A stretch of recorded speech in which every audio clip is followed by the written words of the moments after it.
Repeating Object Bakery, which had only 5 episodes, Quanimation started working on an alternate timeline where BFB never split. This time, the episode is called The Power of Teapot. The thumbnail contains Balloony and Rocky, and the text says Collection. The episode was released on September 13, 2025. Here are the 7 remaining members of A Better Name Than That. Here are the 8 remaining members of The Losers. Here are the 6 remaining members of Ions. Here are the 7 remaining members of Death Pact. Here are the 6 remaining members of Team Ice Cube. Here are the 7 remaining members of Strong. Here are the 5 remaining members of Beep. And here are the 7 remaining members of Free Food.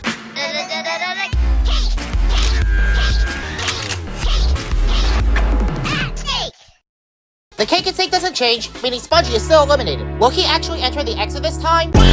The episode forks after 9 minutes and 5 seconds, but only right after Loser and Spongy successfully escape. But this time Force successfully catches and eats them, meaning they don't rejoin. The 16th contest is to grow the grass. Each team must grow the grass with a respective teapot. Instead of making it so that the team with the shortest grass is up for elimination, Form makes it so that if you successfully grow grass, you're safe. But he announces that 2 teams will be up for elimination instead of 1. Form made this change because the contestants that were still in the game were trying to help the eliminated contestants escape. The animation style is different from the contemporary time, and many voices don't match canon. I don't know why, but I think it's because I have the longest winning streak. Anyways, at the end of the contest, the Losers and Death Pact are both up for elimination. A debut is also announced, and the voters have to vote for the number in square brackets. But even though TTs are for elimination, voters get 1 vote total for the elimination. They also get 1 debut vote. The highest couple with the vote was Staz, and he voted Pillow and Price Tag. Fire was voiced by B. Woody was voiced by Ruby Tastic. Spongy was voiced by Cookalicious, who also voiced Yellowface. Eraser was voiced by Pizza PJ. Bubble was voiced by Skittlemations. Corny was voiced by Corny. Tennis Ball was voiced by Ollie. Flower was voiced by Xmas7. Blocky was voiced by Pokemon Fan Animates, who also voiced 4. Snowball was voiced by Plague. Golf Ball was voiced by Mellowcrate17. Needle was voiced by Noah. Pen was voiced by Jaden. Leafy was voiced by Reed. Pin was voiced by Kate6. Baloney was voiced by Ironster, who also voiced Gelatin and Donut. Barfbag was voiced by Ash Corpse, who also voiced Lightning. Buck was voiced by Moons and More. Cloudy was voiced by Tenseen. Eggy was voiced by Sylvia with a C. Fanny was voiced by Malachi Monihan, who also voiced Bottle. Fries was voiced by Up the Orange. Grassy was voiced by TSL26R. Marker was voiced by Quaddle. Neely was voiced by Invader MIZ, who also voiced Bell. Nickel was voiced by Scoutbug67. Pill was voiced by Cypher. Ruby was voiced by Dantug. Tree was voiced by B.Boy. Black Hole was voiced by Malicious4823. Puffball was jointly voiced by Quanimations and Username123. Cake was voiced by Gabaloves Gaming. 40 was voiced by Scorchalotl. Loser was voiced by M.A. Broby. Winner was voiced by Corrine. And X was voiced by Orange the Coolest.